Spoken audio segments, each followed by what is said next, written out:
Mondays Kenya is supported by the MasterCard Foundation Center for Innovative Teaching and Learning in partnership with EdTech East Africa. Hello and karibuni to EdTech Mondays Kenya. I'm your host, Lilibet Piper, and today in this special episode of our show, we're coming to you from Garissa University amidst the inspiring atmosphere of the Frontier Counties EdTech Summit. The summit is convened by EdTech East Africa in partnership with the Frontier Counties Development Council and seeks to spur EdTech conversation in this region. Today, we are joined by teachers, policymakers, entrepreneurs, and students, all focusing on the theme of EdTech for resilient and inclusive learning in Kenya. Join us in witnessing the educational technology that is revolutionizing learning in Kenya's frontier counties and gain valuable insights from visionary leaders that are leading these crucial discussions. To kick things off, let's take a glimpse of the powerful opening statements from the summit.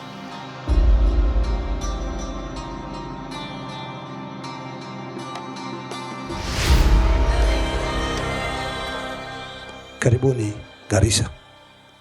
I'm happy to see or to be told that there are a large number of visitors who are either from Nairobi or from other counties of the FCDC region. After many, many weeks and months of hard organization, to finally have the Frontier Counties EdTech taking off, and successfully so. This initiative is a significant step towards our people, because our people will not be left behind in the digital age by providing access to digital learning and tools on education. Today marks a milestone as we gather to discuss and strategize on how we can leverage technology in providing education to all. Education is a cornerstone of development in our ever-evolving world. It is important that we adapt. With those welcoming remarks, let's jump into an enlightening conversation as we delve into the distinct landscape of EdTech in the frontier counties. We're interested in learning what is the state of EdTech in the frontier counties, what work is being done, and how far have we come. This session is moderated by Abdullahi Malim from FCDC, and our panel includes several respected experts. Stephen Ajanga from the Teacher Service Commission, Anil Hamis from the Aga Khan University, Abdi Nur Ali from MLUGA, and Dr. Mohammed Dahir, an esteemed education specialist. Let's have a listen. Keenly listen to the discussions. There will be a brief session I will give to the delegates to ask one or two questions. If you have issues, please capture them very well. So, Dr. Anil Hamis, I know you work with Aga Khan. It's a very renowned organization, and you have embraced IQRA. IQRA means impact, quality, relevance, and access to education. That's the principle that drives Aga Khan. Then what is your opinion on the provision of education in the frontier counties in line with your principles? Are there studies carried out or supported by your organization on this course? So we did a study, and we found that actually it wasn't secondary schooling that was so critical. It was actually early childhood development. So the Madrasa Early Childhood Development Program is the one that is really the forefront of the Islamic curriculum, which has now been adopted by KICD. And we hope, Sheikh Malim, that we will now bring that idea about culturally relevant, contextually specific education to the FCDC regions. Very happy for that. We will now move to the next person, Dr. Abdinur. Dr. You are a researcher and an education expert in this region. Thank you. So we wanted to know, in your opinion, what are the key impediments to academic performance in schools, and what will be your recommendations? I think there's a leadership issue. For God's sake, let's confront it. Whether it is school leadership, whether it is political leadership, whether it is leadership at the county level, there is a leadership issue that we need to address. You can't be leading an entire population. We are talking about the same things, and there's nothing radical, you suggest. It might look like a straightforward thing, but I think that's something that we need to address. Number two, which is an impediment, I don't think we're engaging our stakeholders. There needs to be a broader definition of stakeholders to move away from the ordinary definition of parents, boards of managers, boards of governors. You can link that to leadership. A school that is a national school has had a board of governor or same board members for the last 30 years. They have not been able to help that principle. We have had a principal in a school for the last 20 years. He has not brought anything significant, anything different. Linking up with the leadership is the issue of engagement of stakeholders. We want to bring serious stakeholders on the table. And there are many of them in the region. There's a huge menu, and you can see this in the room. Wow. But if we only engage them properly, and if we show them the value that we are also bringing as a region, if we also show the value in them, so we will perhaps want to discuss more about the whole issue of this. And the last one, Abdullah, if you allow me. Yes, please. I think there's a serious issue of employee motivation. Okay. Malimo, it has been in the news most recently. Teachers who left the region because of security-related threats, protesting in TSC headquarters to be transferred elsewhere. Can you then explain, with that background of teachers always looking for ways of fleeing from our region, the teachers staffing gap in basic education here in the frontier counties, and how we really address? The issue of the protesting teachers at the headquarters was sorted out. Why? Because the Employment Act is very clear. When you are engaged by an employer, there are terms and conditions of employment, and very clear, read by both parties and signed. And therefore, at the end of the signing of the agreement, this is an agreement that is signed by very literate people, and they know exactly what they are signing against. And therefore, when you go against what you've signed, definitely the rules and regulations of labor laws come into play. But I want to inform you that that was sorted out. The teachers came back. Northeastern is the only region in this country where the government allows people on permanent and pensionable and contract employment. Why contract? So that we can be able to fill the gap that there is. And two, you realize that after the incident we had here, so many of our teachers who don't come from this region fled. That is being addressed because even as we speak right now, Garissa TTC, Wajir TTC, in fact in Wajir we are going to have two. There is Wajir and Tarbach and Mandera TTC. As we speak right now, they have over 3,000 learners. So wow. God willing, inshallah, very good numbers. Yeah, God willing, in the next 3 years, this region should be producing at least 3,000 teachers who are from these areas and they understand the dynamics here. Therefore, that is what we are really leveraging on, so that we have enough teachers. We have posted enough teachers to the TTCs so that they can be able to train adequately for us, so that in the next 3 years, the issue of staffing would not be a question in this region. So Abdinur, you saw him carry something. I don't know, he will tell us the name. And I know he understands early literacy is a global concern. Here you are with early literacy Mashinani through that part of yours. Have you integrated Mluga in our frontier counties? And how many have you reached so far, Abdinur? Currently, we have supported 6 schools in the region with approximately around 300 students. To supplement the app for hard-to-reach areas where we have issues with the tablets, we have connectivity with power and issues. By the way, we also installed solar panels in one of the schools, at least they don't have a power. We supplemented with books that are also in vernacular. So lastly, We have this amazing device here. This amazing device is one of the latest EdTech technologies. We have used it in 23 schools, secondary schools in northern Kenya. This small gadget contains Form 1 to Form 4 video lessons offline, and it doesn't need internet to access.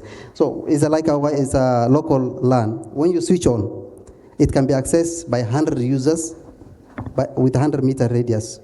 Someone just sitting 100 meters can access the content. All the content approved also by KICD.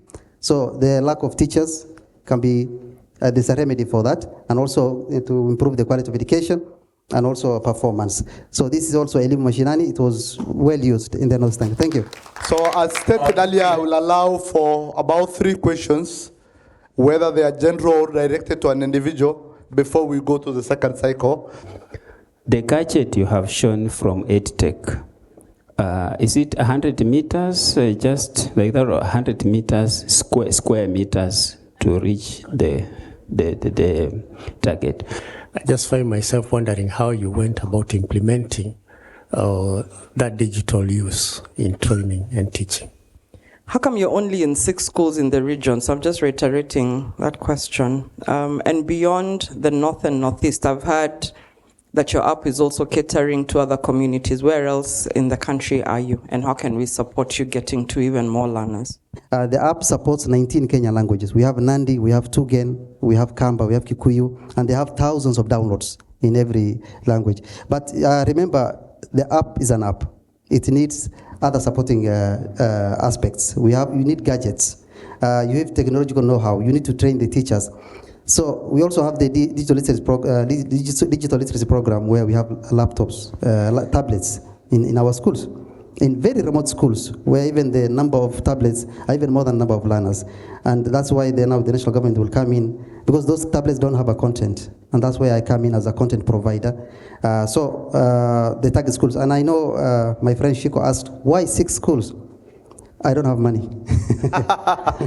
Very straight answer. It's very expensive because you need to buy a gadget. The Mashinani gadget, it's 100-meter radius, and it has 500 GB space, which means the teachers can upload their own content also using their phones, their laptops, and everything. So when the teacher leaves the school, the content remains inside the device in the school. So it's also a storage device for the school.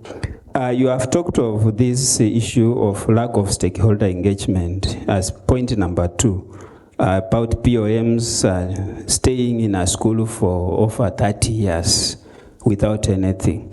What is your take? Because some of these people look at the relationship between the POM and the administration of the school, like the head teachers. What relationship is it there that keeps this in school for long? We don't want to confront the real issues. We want to stay in our comfort zones. Localized schools, localized learning, localized things. Well, localization is good, but then it has to be impactful. We wanted to know how we can. What strategies will you recommend for our counties to develop and roll out a resilient education system of national and global standards? Kindly. Our teachers, in the main, are digital immigrants. Our learners are, in the main, digital natives. They have grown in the ecosystem of the digital age. So the problem he has is the one that we identified 15 years ago. Uncompromise on quality.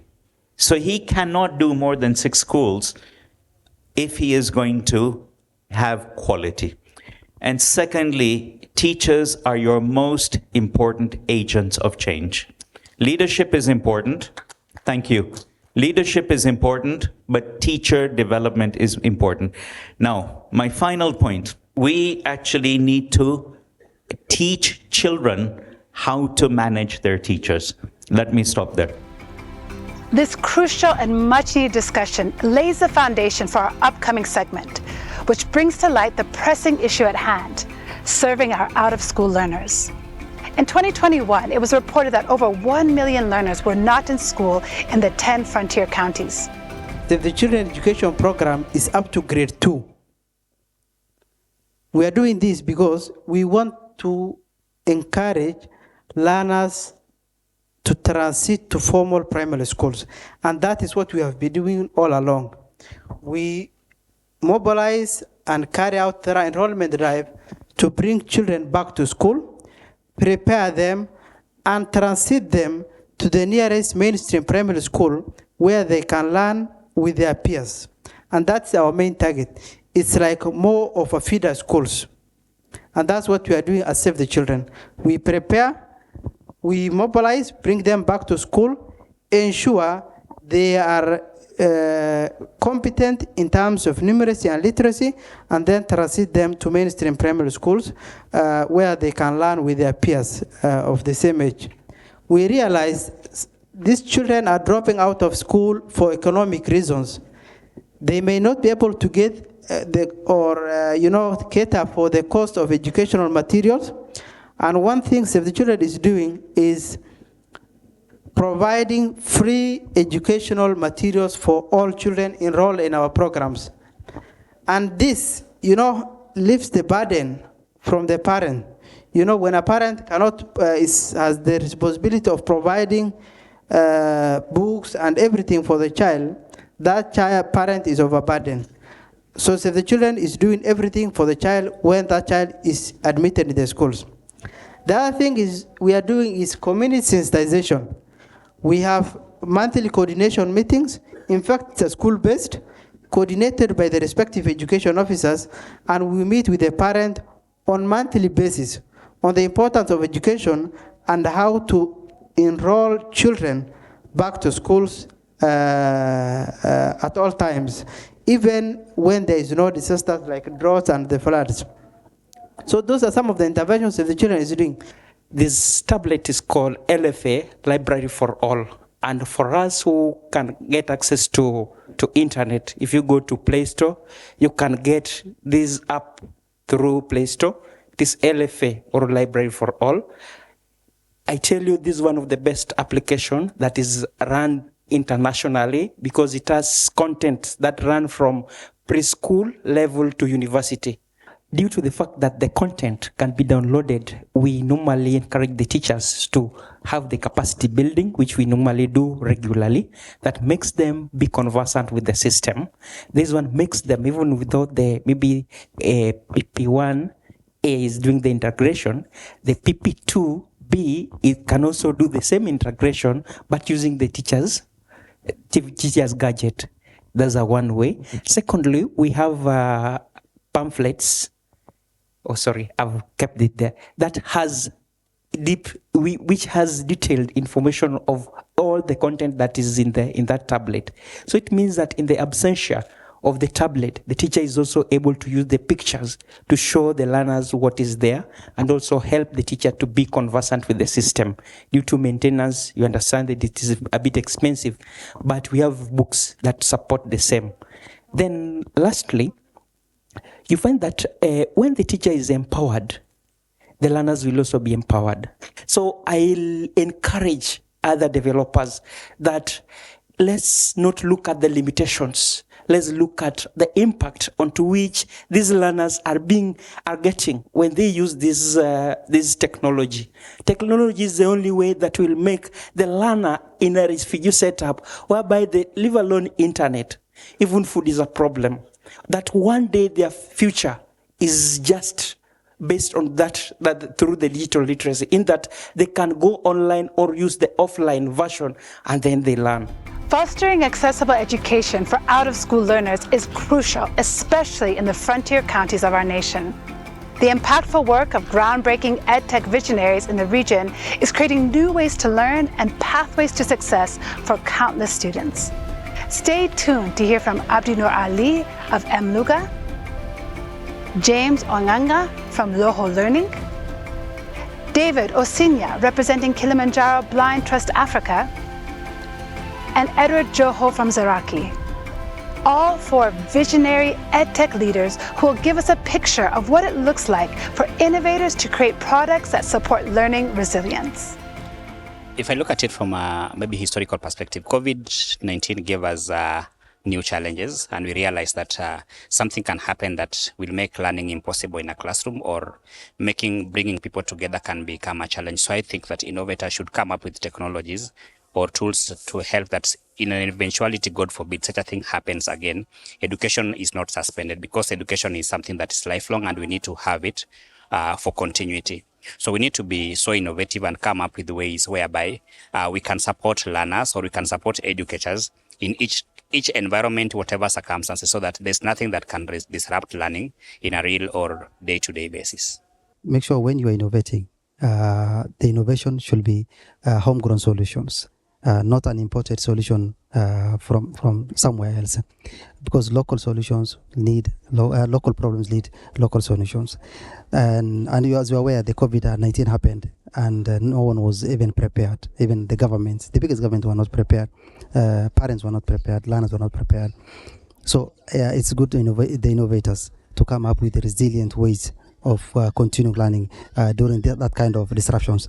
If you remember, like a month ago, the schools in Kenya did not open because of floods. Especially the most affected part was the northern part of Kenya, where the only entry to the county or to the region was cut by the floods, by the heavy floods, and we lost two weeks of learning just recently, and there was no measures. Actually, the government had to postpone the opening of the schools until further notice, because there were no measures in place. So if we had innovations in terms of resilient innovations, I think learning will have continued. At Low Learning, we build technologies that mainly resolve four things. The first one is innovation around affordability of quality education, inclusive education, accessibility of education, and finally, data and insights of quality education. We are trying to understand how learning is happening. As we innovate our technologies, we ensure that our technology, first of all, is affordable, because we understand that we don't want a technology that is for an elitist. So we ensure that the cost of the technology is very accessible to bring on board more people. Secondly, we want the technology to be inclusive. So we also have Kenya Sign Language content within the platform. Lastly, access is a very big thing. So we ensure that our technology is, first of all, accessible for the infrastructure that is currently available in school. So we develop it on top of an infrastructure at the bare minimum. So those who have much higher devices can consume the technology. Those who have the bare minimum can as well access that. On accessibility, we also have technology that is available through hybrid. So it's either available online and it's also available completely offline. And the last part of access is we ensure that the technology is also accessible to the educators and learners. We don't want technology that's only accessible to the one side. For learning to happen, every stakeholder has a hand in it. So the parent has a parent dashboard, the teacher has a teacher dashboard, the learner has a learner dashboard. The last one, we collect the right data, or learning engineering, to ensure that when we make iterations, those iterations are led by the users of that technology. So over time, we effectively continue having a resilient innovation. Kilimanjaro Blend Trust Africa is a charitable trust that works in the innovation and technology space to enhance access to quality education for visually impaired learners across East Africa, Malawi, and Ethiopia.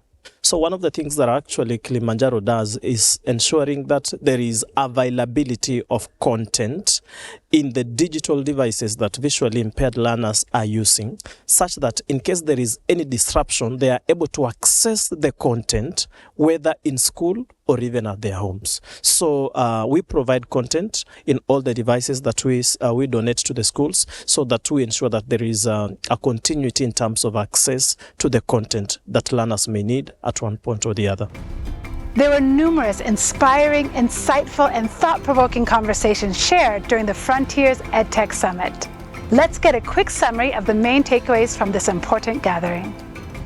So that 5 years from now, at our 5th EdTech Summit, inshallah, we will come and say we introduced technology in 2024. And 5 years later, these are the children. We will be lining up children here to say, these are the children that could previously not read, and this is where they've gotten to because of technology. So a huge thank you to everyone for your contributions, for your participation. And please do find us after these sessions. Tell us what more you want. EdTech East Africa has always been driven by the needs of the community. So if we don't know what you need, then we don't move forward. We commit to work with EdTech East Africa to make sure the summit resolutions and the big messages that were coming out from the group discussions are shared out. So we'll at least package something out of our discussions and ensure by the end of it, we will share with all the key partners and participants who have really participated in this forum. So with those few remarks, and on behalf of the CEO, FCDC, Dr. Ile Farah, we want to declare this very engaging summit officially closed. Thank you so much. Our hope is that the critical data and conversations shared at the EdTech Summit will be applied to policy that reaches all learners in Kenya. For Kenya to move forward, we must bring all learners everywhere with us into the future of technology and education. That's the one thing we can do to make a difference for our learners. Thank you for joining us for this special edition of EdTech Monday Kenya from the Frontier Counties EdTech Summit. We invite you to join the conversation on X. You can reach us at EdTech eAfrica, and on SMS. You can text us your feedback to 20686 using the hashtag EdTech Mondays. A big thank you to Rosa Molo, our sign language interpreter, for her invaluable support. My name is Lily Bukala Piper. Thank you for joining us, and see you next month. EdTech Mondays Kenya is supported by the MasterCard Foundation Center for Innovative Teaching and Learning in partnership with EdTech East Africa.